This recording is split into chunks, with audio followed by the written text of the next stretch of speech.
കൃഷ്ണ കൃഷ്ണ മുകുന്ദ ജനാർദ്ദന കൃഷ്ണ ഗോവിന്ദ നാരായണ. നമസ്കാരം. എല്ലാവർക്കും ചാനലിലേക്ക് ഒരിക്കൽ കൂടി സ്നേഹപൂർവ്വം സ്വാഗതം. ഈ വിഷുവിന് ഏറ്റവും അധികം ഭാഗ്യം വന്നു ചേരുന്ന 7 നക്ഷത്രജാതകരുണ്ട്. സകലവിധ ദുഃഖങ്ങളും മാറി ഈ നക്ഷത്രജാതകർക്ക് ഇനി സമൃദ്ധിയുടെ കാലഘട്ടം വരാൻ പോവുകയാണ്. ഉയർന്ന ജീവിത നിലവാരത്തിലേക്ക് ഈ നക്ഷത്രജാതകരെത്തും. കഴിഞ്ഞുപോയ കാലഘട്ടത്തിൽ ഒരുപാട് ദുഃഖങ്ങൾ, ദുരിതങ്ങൾ, സങ്കടങ്ങൾ ഒക്കെ അനുഭവിച്ചവരാണ് ഇവരിൽ പലരും. എന്നാൽ ഇവർക്ക് ഒരുപാട് നേട്ടങ്ങൾ വന്നു ചേരാൻ പോവുകയാണ്. എല്ലാ രീതിയിലും ശോഭിക്കാൻ പോവുകയാണ് ഈ നക്ഷത്രജാതകർ. ഒത്തിരി സമൃദ്ധി, ഒത്തിരി ധനം, എല്ലാ മേഖലകളിലും വിജയം, ഇതൊക്കെ ഇവരുടെ പ്രത്യേകത തന്നെയായിരിക്കും. ഇനി ശ്രീകൃഷ്ണ ഭഗവാനെ പ്രാർത്ഥിക്കുക. നമ്മുടെ വീട്ടിൽ ഭഗവാന്റെ ഒരു പടം വെച്ച് എല്ലാ ദിവസവും പ്രാർത്ഥന നടത്തുക. എല്ലാ കാര്യത്തിലും വിജയമുണ്ടാകും. പ്രശസ്തിയുടെ പുറകെ പോകുന്നതിനേക്കാൾ പണത്തിൻ്റെ കൂടെ പോകണം. പണം വരുമ്പോൾ പ്രശസ്തി താനേ ഉണ്ടാകും. അതുകൊണ്ട് നമ്മുടെ ജീവിതത്തിൽ ധനമുണ്ടാകണം. മാനസികമായ സന്തോഷം അനുഭവിക്കാൻ, ഭാഗ്യത്തിൻ്റെ കൊടുമുടിയിലെത്താൻ ഈ ഭാഗ്യ നക്ഷത്ര ജാതകർക്ക് ഈ വിഷുവിന് മുമ്പേ കഴിയും. ഇവരുടെ സകല പ്രശ്നങ്ങളും മാറിക്കിട്ടും. ഇവർ ആഗ്രഹിക്കുന്ന കാര്യങ്ങളൊക്കെ ഇവർ നേടിയെടുക്കുക തന്നെ ചെയ്യും. ശ്രീകൃഷ്ണസ്വാമി ക്ഷേത്രത്തിൽ ദർശനം നടത്തണം, പ്രാർത്ഥന നടത്തണം. വലിയൊരു മാറ്റം ജീവിതത്തിൽ വന്നു ചേരാൻ പോവുകയാണ്.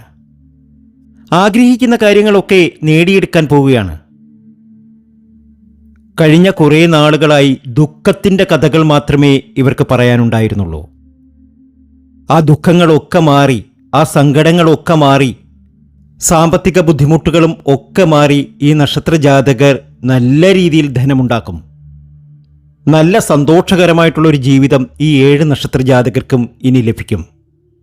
അവരെയാണ് ഇന്നത്തെ വീഡിയോയിലൂടെ പരിചയപ്പെടാൻ പോകുന്നത്. എൻ്റെ ഉപാസനാമൂർത്തിയായ മുത്തുമാരിയമ്മയ്ക്ക് ശർക്കര പായസം നീതിച്ച് പൂജകൾ അർപ്പിക്കുന്ന വെള്ളിയാഴ്ചയും ചൊവ്വാഴ്ചയും നിങ്ങൾക്കും നിങ്ങളുടെ കുടുംബാംഗങ്ങൾക്കും വേണ്ടി പ്രാർത്ഥിക്കുന്നതാണ്, പൂജകൾ ചെയ്യുന്നതാണ്. നിങ്ങൾ ചെയ്യേണ്ടത് ഇത്രമാത്രം: നിങ്ങളുടെ പേരും ജന്മനക്ഷത്രവും കമൻറ്റ് ബോക്സിൽ ഒന്ന് കുറിച്ചേക്കുക. നിങ്ങൾക്ക് വേണ്ടി പ്രാർത്ഥിക്കും. അത് നിങ്ങളുടെ ജീവിതത്തിൽ ഒരുപാട് മാറ്റങ്ങൾക്ക് കാരണമാകും. ഒരുപാട് പേർക്ക് അനുഭവമുള്ള കാര്യമാണ്. നിങ്ങളിലും ആ ഒരു മാറ്റം വന്നു ചേരും. ഭാഗ്യത്തിൻ്റെ കൊടുമുടി താണ്ടാൻ നിങ്ങൾക്ക് കഴിയും. തീർച്ചയായും നിങ്ങൾ രക്ഷപ്പെടുക തന്നെ ചെയ്യും. ഈ വിഷു ഏറ്റവും അധികം പ്രയോജനം ചെയ്യുന്ന 7 നക്ഷത്രജാതകർ. ആ 7 നക്ഷത്രജാതകരിൽ ആദ്യത്തെ നക്ഷത്രം അശ്വതിയാണ്. കഷ്ടകാലങ്ങളൊക്കെ അവസാനിച്ചു. കുറേ നാളുകളായി ഒരുപാട് ദുഃഖങ്ങൾ അനുഭവിക്കുന്ന നക്ഷത്രമാണ് അശ്വതി നക്ഷത്രം. ഒരുപാട് സങ്കടങ്ങളാണ്. ഈ വിഷു ഇവർക്ക് സമ്മാനിക്കുന്നത് നല്ല മാറ്റങ്ങൾ തന്നെയാണ്. എല്ലാ രീതിയിലും സമൃദ്ധി വന്നു ചേരും. എല്ലാ രീതിയിലും ഉയർച്ച വന്നു ചേരും. ആഗ്രഹങ്ങൾ ഒക്കെ സഫലമാകും. ഞാൻ പറഞ്ഞു, പ്രശസ്തിയുടെ പുറകെ പോകുന്നതിനേക്കാൾ ധനത്തിൻ്റെ പിറകെ പോകുന്നതാണ് നല്ലതെന്ന്. ധനമുണ്ടാകുമ്പോൾ പ്രശസ്തി താനേ വന്നു ചേരും. അപ്പോൾ തീർച്ചയായും ഈ നക്ഷത്രജാതകർ ധനം സമ്പാദിക്കുവാൻ ശ്രമം നടത്തണം. അത് വലിയൊരു വിജയത്തിൽ കൊണ്ടെത്തിക്കുവാൻ ഇവരെ കൊണ്ട് സാധ്യമാകും. വിജയത്തിൻ്റെ കൊടുമുടിയിലെത്തും. തീർച്ചയായും അശ്വതി നക്ഷത്രജാതകർ രക്ഷപ്പെടുക തന്നെ ചെയ്യും. ചില വഴിപാടുകൾ ഇവർ നടത്തണം. പ്രത്യേകിച്ച് ശ്രീകൃഷ്ണസ്വാമി ക്ഷേത്രത്തിൽ ചില വഴിപാടുകൾ നടത്തുക. ശത്രുദോഷങ്ങളൊന്നും ഏൽക്കില്ല. നമുക്ക് ഐശ്വര്യം വന്നു ചേരും. ഭാഗ്യലബ്ധി വന്നു ചേരും. സമ്പൽ സമൃദ്ധിയിലേക്ക് നമുക്ക് കടക്കുവാൻ സാധ്യമാകും. ഒത്തിരി ഭാഗ്യമാണ്, ഒത്തിരി ഉയർച്ചയാണ് അശ്വതി നക്ഷത്രജാതകർക്ക്. അടുത്ത നക്ഷത്രം മകീരമാണ്. ഒരുപാട് വേദനകൾ സഹിച്ചിട്ടുള്ളവരാണ്. ഒരുപാട് ദുഃഖങ്ങൾ അനുഭവിച്ചിട്ടുള്ളവരാണ്. കൂടെ നിന്ന പലരും പല രീതിയിൽ ഇവരെ പല രീതിയിൽ ഉപദ്രവിച്ചിട്ടുണ്ട്. പലപ്പോഴും ഒന്ന് പൊട്ടിക്കരയണമെന്ന് പോലും ഇവർക്ക് തോന്നിയിട്ടുണ്ട്. പക്ഷേ തൻ്റെ സങ്കടങ്ങൾ ആരോട് പറയും? ഈശ്വരനോടല്ലാതെ. എന്നാൽ വലിയൊരു മാറ്റമാണ് ഇവർക്ക് വന്നു ചേരാൻ പോകുന്നത്. മകയിര നക്ഷത്ര ജാതകർക്ക് ഇനി ഭാഗ്യത്തിൻ്റെ സമയമാണ്. ഈ വിഷു ഇവർക്ക് ഒരുപാട് ഉയർച്ചയിലേക്ക് എത്തുവാൻ കാരണമാകും. അപ്പോൾ തീർച്ചയായും ഈ മകയിരം നക്ഷത്ര ജാതകരും ചില വഴിപാടുകൾ നടത്തണം. അത് ഞാൻ പറയാം. ആ വഴിപാടുകൾ നിങ്ങൾ ചെയ്തിരിക്കണം. അത് നിങ്ങളുടെ ജീവിതത്തിൽ വലിയ ഒരു മാറ്റത്തിന് കാരണമാകും. ധനം ധാരാളം സമ്പാദിക്കും. അടുത്ത നക്ഷത്രം പുണർതമാണ്. പുണർതം നക്ഷത്ര ജാതകർക്കും ഭാഗ്യമാണ്.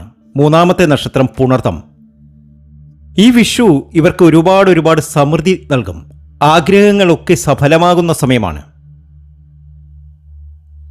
30 വർഷത്തിന് ശേഷം ഏറ്റവും അധികം ഭാഗ്യത്തിലേക്കും നേട്ടത്തിലേക്കും പോകുന്ന നക്ഷത്രമാണ് പുണർതം. ഇക്കുറി വിഷു പിറക്കുന്നത് തിരുവാതിര നക്ഷത്രത്തിലാണ്. അപ്പോൾ ചോദിക്കും, തിരുവാതിര നക്ഷത്രത്തിൽ വിഷു പിറക്കുമ്പോൾ പുണർതം നക്ഷത്ര ജാതകർക്ക് ദോഷമല്ലേ എന്ന്. ഒരു ദോഷവുമില്ല. രക്ഷപ്പെടുക തന്നെ ചെയ്യും. ജീവിതത്തിലെ എല്ലാ തടസ്സങ്ങളും മാറി ഒരുപാട് നേട്ടത്തിലേക്കും ഭാഗ്യത്തിലേക്കും ഇവർ എത്തും. അടുത്ത നക്ഷത്രം മൂലമാണ്. മൂലത്തിൻ്റെ സമയദോഷങ്ങളൊക്കെ കഴിഞ്ഞു. ദുഃഖത്തിൻ്റെ സമയമൊക്കെ കഴിഞ്ഞു. ഇനി ഭാഗ്യത്തിൻ്റെ സമയമാണ്, നേട്ടത്തിൻ്റെ സമയമാണ്, ഉയർച്ചയുടെ സമയമാണ്. ആഗ്രഹങ്ങൾ ഒക്കെ നടക്കും. നാലാമത്തെ നക്ഷത്രമായ മൂലം നക്ഷത്ര ജാതകർക്കിത് ഭാഗ്യാനുഭവങ്ങളുടെ സമയമാണ്. ക്ലേശങ്ങളൊക്കെ മാറി ഒരുപാട് ഭാഗ്യത്തിലേക്കും നേട്ടത്തിലേക്കും ഇവർ എത്തിച്ചേരും, ഉറപ്പാണ്. അടുത്ത നക്ഷത്രം പൂരാടമാണ്. 5-ാമത്തെ നക്ഷത്രം പൂരാടമാണ്. ഭാഗ്യലബ്ധിയാണ്. എന്തൊക്കെ ക്ലേശങ്ങൾ, എന്തൊക്കെ ബുദ്ധിമുട്ടുകൾ ഉണ്ടെങ്കിലും ഇവർ രക്ഷപ്പെടും എന്ന കാര്യത്തിൽ യാതൊരു സംശയവും വേണ്ട. പൂരാടം നക്ഷത്ര ജാതകർക്ക് ഭാഗ്യാനുഭവത്തിൻ്റെ സമയമാണ്, ഉയർച്ചയുടെ സമയമാണ്. ചില വഴിപാടുകൾ നടത്തണം. ഞാൻ പറയാം. ആ വഴിപാടുകൾ നിങ്ങൾ നടത്തിയിരിക്കണം. നിങ്ങളുടെ ജീവിതം മാറുന്നത് 1 മാസം കൊണ്ടായിരിക്കും. ഒറ്റ 1 മാസം കൊണ്ട് നിങ്ങളുടെ ജീവിതത്തിൽ വലിയൊരു മാറ്റം വന്നു ചേരും. ഇപ്പോഴേ നടത്തിക്കൂ. ഇപ്പോഴേ ഈ വഴിപാടുകൾ നടത്തിക്കൂ. ഈ 5 വഴിപാടുകൾ നിങ്ങൾ നടത്തുക. തീർച്ചയായും നിങ്ങൾക്ക് ഭാഗ്യാനുഭവങ്ങൾ ഒരുപാട് വന്നു ചേരും. അടുത്ത നക്ഷത്രം 6-ാമത്തെ നക്ഷത്രം എന്ന് പറയുന്നത് പൂരുരുട്ടാതിയാണ്. ദുഃഖങ്ങൾ ഒരുപാട് സഹിച്ചവരാണ്. ഇപ്പോഴും അങ്ങനെ തന്നെയാണ്. ഇപ്പോഴും ദുഃഖത്തിൻ്റെ ഒരു കൊടുമുടിയിൽ എന്ന് വേണം പറയാൻ. അത്രയേറെ ദുഃഖവും ഒക്കെ അനുഭവിക്കുന്ന നക്ഷത്രമാണ്. പക്ഷെ പൂരുരുട്ടാതി നക്ഷത്ര ജാതകർക്ക് ഇനി സൗഭാഗ്യം വന്നു ചേരും, നേട്ടം വന്നു ചേരും. വഴിപാടുകൾ നടത്തണം. ഏത് വഴിപാടുകൾ? ഈ 5 വഴിപാടുകൾ നിങ്ങൾ നടത്തിയിരിക്കണം ശ്രീകൃഷ്ണസ്വാമി ക്ഷേത്രത്തിൽ. ഇതുവരെ നിങ്ങൾ നടത്തിയിട്ടില്ലെങ്കിൽ ഇത്തരം വഴിപാടുകൾ നിങ്ങൾ നടത്തുക. വലിയ പണച്ചിലവൊന്നുമില്ല. എത്രയോ രൂപ നമ്മൾ ചിലവാക്കി കളയുന്നു. അതിൽ നിന്നും കുറച്ച് പൈസ ഈ ഒരു വഴിപാടിനു വേണ്ടി ചിലവഴിക്കുക. ഭക്തിയോടുകൂടി ചെയ്യുക. തീർച്ചയായും നിങ്ങളുടെ ജീവിതം മാറുന്നതായി കാണുവാൻ സാധിക്കും. ഭാഗ്യമാണ്, ഉയർച്ചയാണ്.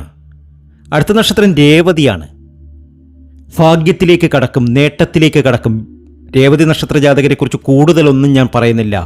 2024 വിഷു കെങ്കേമമാക്കുവാൻ ഈ രേവതി നക്ഷത്ര ജാതകർക്ക് കഴിയും. സമൃദ്ധിയാണ്, സന്തോഷമാണ്, ഉയർച്ചയാണ്, ഭാഗ്യമാണ്, ഇരട്ടി ഭാഗ്യമാണ്. ഓർത്തു വെച്ചോളൂ, രേവതി നക്ഷത്ര ജാതകർ 2025 വിഷു പിറക്കുന്നതിന് മുമ്പ് ധനികരായിത്തീരും. ആത്മാർത്ഥമായി ശ്രമിക്കുക. ഞാൻ പറഞ്ഞു ചില വഴിപാടുകൾ നടത്തണമെന്ന്. അതിലൊന്ന് ത്രിമധുരം നടത്തുക. അതുപോലെ തന്നെ അഷ്ടദ്രവ്യ ഗണപതി ഹോമം ശ്രീകൃഷ്ണസ്വാമി ക്ഷേത്രത്തിൽ നടത്തിയാൽ മതി.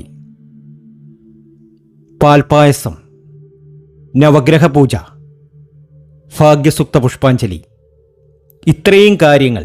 1 ത്രിമധുരം, 2 അഷ്ടദ്രവ്യ ഗണപതി ഹോമം, പാൽപായസം, നവഗ്രഹ പൂജ, ഭാഗ്യസുക്താർച്ചന. ഇത് 3 നടത്തണം.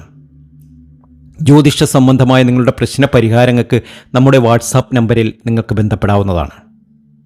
2024 ഒരു വർഷത്തെ വിഷുഫലം നിങ്ങൾക്ക് അയച്ചു തരുന്നതാണ്.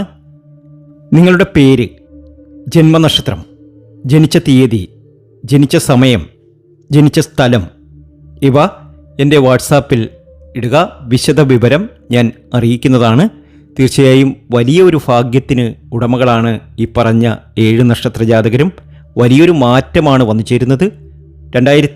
2024 വിഷുഫലമൊക്കെ ഒന്ന് എടുത്തു നോക്കുക.